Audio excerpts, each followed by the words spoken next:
안녕하십니까. 이번 시간에는, 저번 시간에 했었던 고조파에 대한 이야기를 계속 이어서 한번 해보도록 하겠습니다. 지난 시간에 이제 고조파에 대한 이야기를 했었고, 고조파라는 것은 내가 원하는 파형의 하나의 주파수의 주기를 봤을 때, 이 주파수 주기의 정수배, 어떤 정수배의 주파수를 가지는 것을 갖다가 고조파라고 부르게 된다라고 말씀을 드렸고요. 그래서 어떤 이 빨간색 파형을 우리가 이제 만들어진 파형이라고 봤을 때 하나의 주기가 있잖아요. 이 파형의 주기를 기준으로 이 주기대로 반복되는 것을 빨간색 이렇게 하나의 주기대로 반복되는 것을 기본파라고 볼 수가 있고 기본파의 주파수가 될 것이고 그래서 이 기본파 주파수 하나에 파형이 있다. 그리고 두 번 반복되면 2고조파, 세 번 반복되면 3고조파, 네 번 반복되면 4고조파다라고 그렇게 부를 수 있다라는 이야기를 했었고요. 그리고 이제 이 고조파라는 것은 이제 기본파와 같은 상회전 방향을 가지는 정상분이 있고 기본파의 반대 방향으로 회전하는 이제 역상분 그리고 어떤 위상차를 가지지 않고 같은 위상으로 만들어지는 영상분 세 가지로 구분할 수가 있다. 그래서 역상분은 회전자계를 반대로 만들어 버리기 때문에 회전기기에 영향을 주는 것이고 영상분은 삼상 불평형을 초래하기 때문에 Y결선의 중성선이라든지 델타 결선 내부에 뭐 삼상 순환전류가 흐른다, 아니, 3고조파의 순환전류가 흐른다든지 이런 영향을 미친다라는 것을 말씀드렸습니다. 그리고 이제 그 고조파 차수 정상분, 역상분, 영상분을 계산하는 식은 이 3의 제곱배를 3의 그런 정수배를 기준으로 봤을 때 하나 작으면 3의 정수배는 영상분, 그다음에 1 작은 것은 역상분, 2 작은 것은 정상분으로 여러분들이 이렇게 계산을 해줄 수 있다라는 걸 말씀을 드렸습니다. 그래서 이제 정상분은 이제 기본파가 A, B, C로 회전했었을 때 같은 이런 상회전 방향을 가지는 것이 정상분이다라는 이야기까지 저번 시간에 이야기를 했고요. 오늘 시간에는 이제 역상분 그리고 영상분 그런 이야기를 한번 해보도록 하겠습니다. 역상분이라는 것은 말 그대로 이제 그 정상분이라고 하는 그런 기본파를 기준으로 보도록 할게요. 기본파를 봤을 때 기본파가 A상에서 B상에서 C상으로 변하는 이제 그런 걸 가졌다라고 했었을 때 반대로 회전하는 A상에서 C상에서 B상 그리고 다시 A상으로 이렇게 회전하는 상회전 방향을 가지는 것을 역상분이라고 부른다라고 이야기했었죠. 역상분이다. 그러면 과연 이 역상분의 가장 대표적인 이고조파를 가지고 한번 이야기를 해보도록 하겠습니다. 첫 번째 나온 그림은 A상의 기본파, 파란색인 기본파와 이제 주황색인 이 고조파 A상에 대한 기본파 이 고조파가 되겠고요.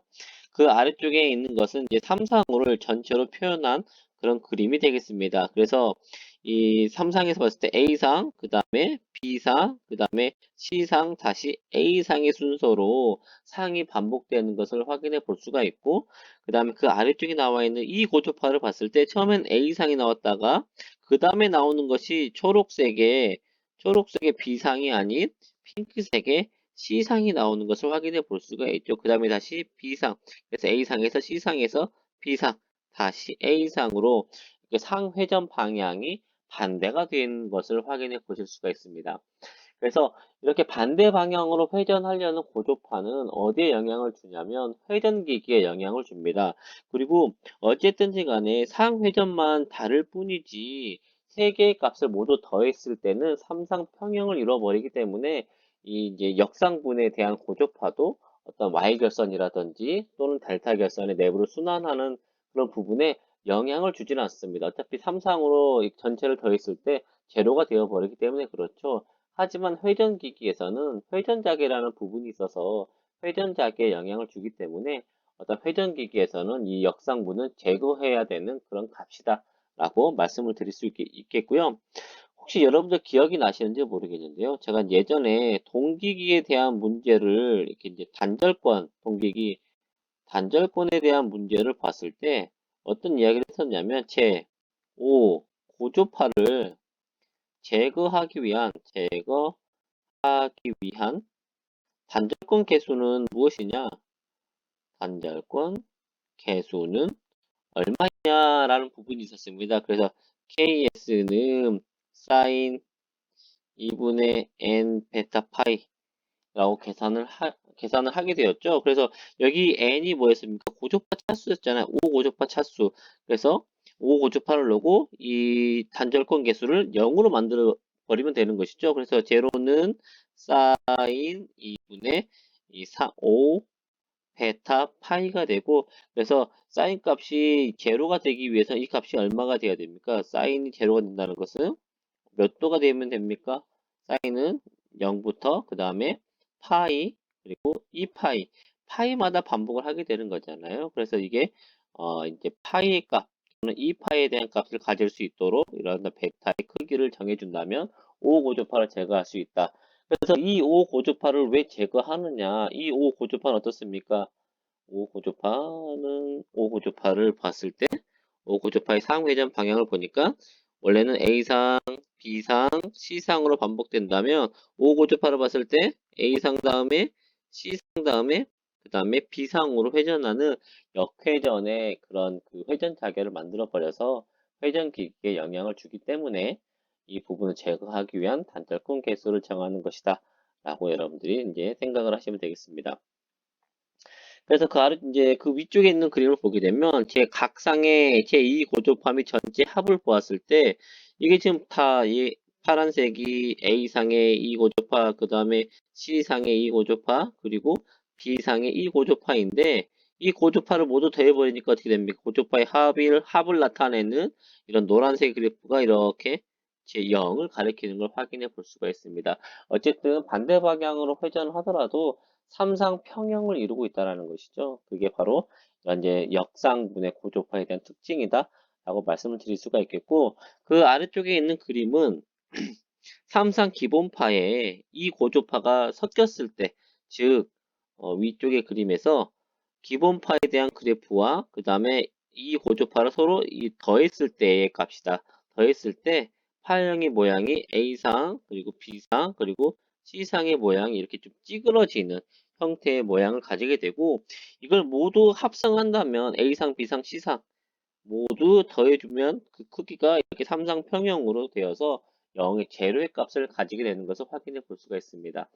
그래서 이제 역상분도 어떻더라? 삼상평형을 이루니까 어떤 y결선의 중성선이라든지 델타 결선 내부를 순환하는 그런 문제를 일으키지는 않는다 라는 것이 이제 역상분이다 라고 여러분들이 생각을 하실 수가 있다 라고 말씀드릴 수 있겠습니다. 그 다음에 이제 세 번째로 이제 영상분에 대한 걸 확인해 보려고 하는데요. 영상분에 대한 것은 대표적인 게 3고조파, 6고조파, 9고조파가 있습니다.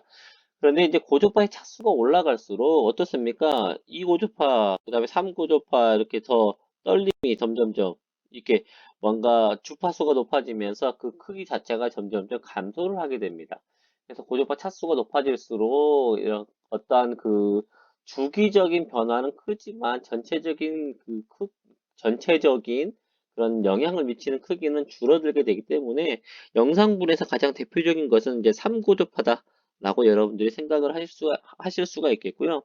그 아래쪽에 있는 그림은 이제 3고조 기본파와 얘는 기본파가 되겠고요. 그 아래쪽에 있는 것이 이게 이제 3고조파를 나타내고 있습니다. 그래서 A상, 그리고 B상, A상 거, 그리고 B상, C상에 대한 기본파와 제3고조파가 되겠고요.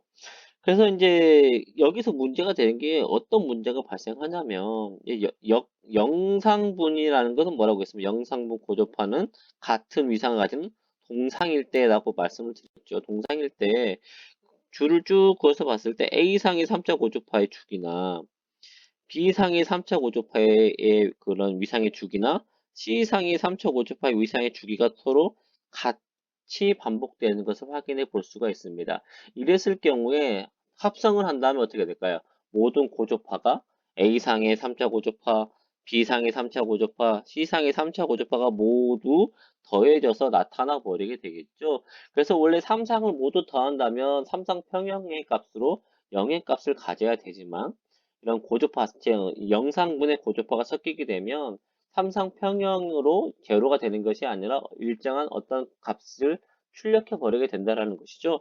그래서 이러한 영향으로 인해서 이 y결선 중성선의 값이 흐르게 된다라는 것입니다. 그래서 이제 그 아래쪽에 있는 그래프는 3차 고주파의 합성이 주어져 있는데요. 그래서 여기서 보게 되면 A상의 3차 고주파는 파란색, C상의 3차 고주파는 주황색, 그 다음에 B상의 3차 고주파는 초록색인데요. 지금 다 표현되지 않은 게 아니고요. 지금 여기에 하나에 A상, 그리고 B상, C상이 모두 같은 위상으로 반복되어서 중첩되어 있는 그런 현상이 되겠습니다. 그래서 전체적으로 합을 구해주게 되면 이렇게 그 크기의 이렇게 3배분, 3배의 크기가 발생을 하게 됩니다. 그래서 원래 삼상의 합은 이제 평형으로, 삼상 평형으로 영의 값을 가져야 되는데 그러지 못하고 일정 값을 출력을 해버리게 된다는 것이죠. 그 아래쪽에 있는 그래프는 이제 삼상 기본파와 삼상 고조파를 더했을 때가 되겠습니다. 그래서 삼상 고조파를 이렇게 더했을 때 A상 파형, 그 다음에 이렇게 했었을 때 B상 파형, 초록색은 C상 파형, A상, B상, C상 파형이 되겠고, 합성은 A상 플러스 B상 플러스 C상을 했었을 때, 원래는 3상이라면 이렇게 0의 값을 가져야 되는데, 제로가 되는 게 아니라, 이렇게 빨간색의 그래프로 제로가 되지 못하고 어떤 값이 나오게 되는 것이 바로 영상분. 이 값이 바로 뭐다? A상, B상, C상이 아닌 다른 위상의 어떤 출력 값이다 라고 해서 얘를 영상분의 값이다 라고 그렇게 명칭을 붙이게 되는 것입니다. 그러면 이 변압기에서의 이 3차 고조파의 영향이 왜 중요하냐라고 본다면 변압기는 이제 변압기 철심이라는 것은 이제 철심에 히스테레시스 특성이 있다라는 것이죠. 이제 히스테레시스 특성이라는 것은 지금 아래쪽에 있는 그림에서 우리 원래 히스테레시스 값은 이렇게 증가했다가 떨어질 때는 이렇게 떨어져서 다시 증가할 때는 이렇게 증가하는 것을 히스테레시스 특성이다라고 그렇게 이야기를 하는데 좀 더 이제 간단하게 보기 위해서 이 히스테레시스 값의 평균 값을 사용을 해버린다면 이러한 직선 값으로 볼 수가 있을 것입니다. 직선 값으로 볼 수가 있고 이 직선이 가지는 의미를 보면 이 직선의 의미가 무엇이냐 이 가지는 의미는 어떤 거냐면 어쨌든 보통 이제 우리가 이야기할 때 가로축을 뭐로 이야기하냐면 외부 자개이다라고 이렇게 이야기를 하고 이제 세로축을 철심 내부의 자속 또는 자속 밀도이다 라고 그렇게 이야기를 합니다. 그러면 외부 자개라는 것은 우리가 이제 전류를 흘려서 만들어낼 수가 있는 거잖아요. 그래서 외부 자개를 우리가 뭐로 볼 수가 있냐면 전류로 볼 수가 있는데 자속을 생성하는 전류이니까 이 전류는 자화 전류이다 라고 그렇게 이야기를 할 수가 있습니다. 그리고 이 자화 전류는 어디에 포함이 되어 있죠? 즉 여자 전류에 포함이 되어 있는 것이 이제 자화 전류가 되겠습니다. 그리고 이제 여러분들이 이제 자기학 부분에서 어떤 식을 하나 배우고 되냐면 자속이라는 것은 자기 인덕턴스 곱하기 거기에 흐르는 전류이다라는 식을 가지게 됩니다. 그래서 이 인덕턴스가 가지는 의미는 어떤 거냐면 전류가 흘렀을 때 발생하는 자속과의 그런 관계를 나타내주는 그런 값이 바로 인덕턴스 값이다 라고 볼 수가 있겠고 그러면 이 그래프 가지는 의미는 무엇이다? 자화전류가 흘렀을 때 자화전류가 이만큼 흘렀을 때 자속이 이렇게 만들어지게 되네요. 이 그래프 가지는 의미는 바로 뭐다? 인덕턴스, 자기 인덕턴스인 L 값이다 라고 볼 수가 있겠고 이 비례상수의 값을 나타내는 것이다 라고 말씀을 드릴 수가 있겠습니다. 그리고 이제 우리가 변압기를 보았을 때 이제 보통 이렇게 그리잖아요. 변압기 철심을 그렸을 때 입력이 돼서 이렇게 본선이 감기고 이렇게 해서 부하에 공급이 되는 형태의 그래프를 가지게 됩니다. 만약에 입력되는 전원이 정연파다라고 한다면 흐르는 전류도 정연파가 되겠죠. 정연파가 될 것이고 이 전류에 의해서 만들어지는 자석도 어떤 자석이 된다? 자석 파이도 정연파가 되는 것입니다. 정연파가 되는 것이요. 정연파가 되는 것입니다. 그래서 어쨌든 입력이 정연파면 자속도 사인파의 형태로 만들어지더라. 그래서 자속을 지금 여기 핑크색으로 표현되어 있는 것은 이제 자속이 되겠는데요. 자속이 정연파 자속을 만드는 정연파의 자속을 생성을 하는데 필요한 여자 전류, 자화 전류의 크기를 한번 보자 이겁니다. 그런데 이 그래프가 만약에 직선이다라고 한다면 정연파를 만드는 자화 전류도 똑같이 이렇게 정연파의 같은 색으로 하면 안 되겠죠. 네. 똑같은 크기의 똑같은 모양의 이런 정연파의 모양을 가질 것이라는 것입니다. 만약에 어떤 직선의 변화, 일정한 크기를 가졌다면 L이 일정한 그런 그 기울기를 가졌다면 이 정연파를 만들어내는 여자 전류도 어떤 정연파의 크기를 가지겠지만 이 이제 히스테리시스 즉 이제 철의 포화 특성으로 인해서 이렇게 이제 휘어지는 그런 특성을 가지고 있잖아요. 초반에는 이렇게 좀 큰 기울기 값을 가졌다가 그 다음에 기울기 값이 점차적으로 줄어드는 그런 특징을 가지게 됩니다. 그래서 이런 특성 때문에 이 여자 전류, 정연파를 만들어내는 여자 전류가 이렇게 약간 종의 모양처럼 이렇게 찌그러지는 모양을 가지게 돼요. 그래서 이렇게 찌그러지는 여자 전류면서 자화 전류죠. 여자 전류 중에서 자화 전류를 봤을 때 자화 전류 이렇게 찌그러지는 모양을 가지게 되고 이 찌그러지는 모양의 전류를 분해를 해보니까 이렇게 초록색의 기본파와 파란색의 3고조파가 이렇게 한 번, 두 번, 세 번, 세 번 반복되는 3고조파가 같이 더해져 있는 형태가 되더라라는 것입니다. 그래서 이제 변압기는 어쩔 수 없이 이 철의 그런 포화 특성 이런 것 때문에 여자 전류에 3고조파가 섞여 있을 수밖에 없다. 그래서 변압기에서는 이 3차 고조파를 잡아주는 것이 아주 매우 중요한 그런 특성이다 라고 그렇게 말씀을 드릴 수가 있겠습니다. 그래서 이번 시간에는 이제 고조파에 대해서 쭉 이야기를 했었는데요. 다시 한번 정리를 좀 해서 보자면 고조파는 이제 A상, B상, C상, 아니 A상, B상, C상이 아니고 정상분, 그다음에 역상분, 영상분 세 가지로 볼 수가 있고 각각을 계산하는 식은 다음과 같다. 그리고 역상분은 이렇게 이제 회전자계를 반대로 돌리기 때문에 회전자계에 영향을 주는 것이고 영상분은 이 같은 위상을 가져서 서로 중첩되어서 더해져 버리기 때문에 이렇게 이제 그 변압기 Y결선의 중성선이라든지 델타 결선 변압기에 영향을 준다라고 말씀을 드릴 수가 있겠습니다. 그러면 이제 만약에 델타 결선에서 3차 고조파가 델타 결선에서 있었을 때 3차 고조파가 내부를 순환한다라는 그런 말이 있습니다. 델타 결선의 그런 장점이 되겠죠. 출력으로 3차 고조파를 내보내지 않는다라는 장점이 있는데 왜 그런지에 대해서 보자면 델타 결선에서 상의 전류 I 여기를 A점, B점, C점이라고 했었을 때 전류가 I, B, A라는 전류 도트 표시를 이렇게 해주면 이렇게 해서 여기 흐르는 전류는 I, A, C에 대한 전류 이렇게 가면 I, C, B에 대한 전류가 됩니다.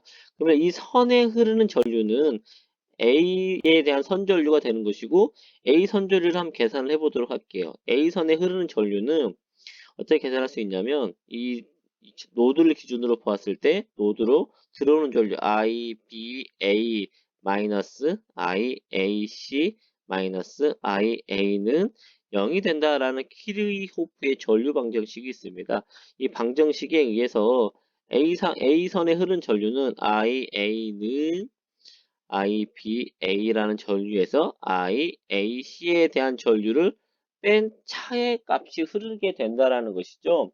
근데 여기서 만약에 3차 고조파라고 한다면 3차 고조파는 어떻습니까? 3차 고조파는 서로 같은 동상을 가지게 됩니다. 같은 위상을 가지기 때문에 어, 아래쪽에 3차 고조파에 가서 한번 보자면 3차 고조파 만약에 A선 전류, 그 다음에 A상의 전류, 그 다음에 B상의 전류를 가지고 봤을 때 같은 위상을 가져서 A상의 선전류에서 A상의 상전류에서 B상의 상전류를 빼버린다면 이 고조파 성분이 어떻게 되겠습니까? 서로 같은 값에서 같은 값을 빼버리게 되겠죠. 그래서 출력에는 서로 상쇄되어 버려서 출력단에는 이제 출력단에 어디입니까?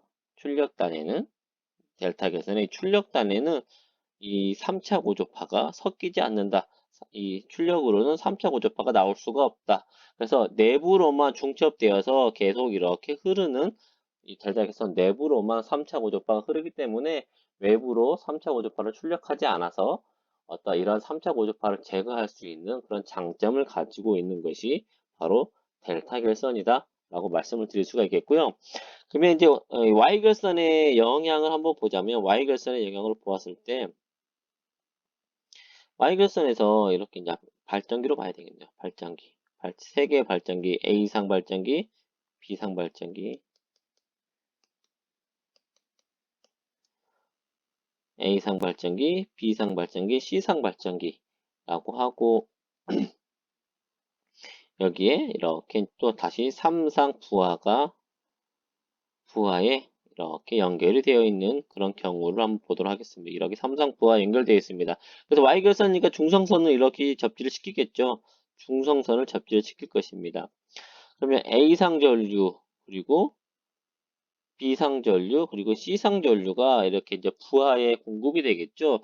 그러면 원래대로 따진다면 A상 전류, B상 전류, C상 전류가 되어서 이 세 개의 전류 IA, IB, IC에 대한 전류의 합은 제로가 되어서 이 중성점 제로가 되는 지점에서 흐르는 전류는 제로의 값을 가져야 됩니다.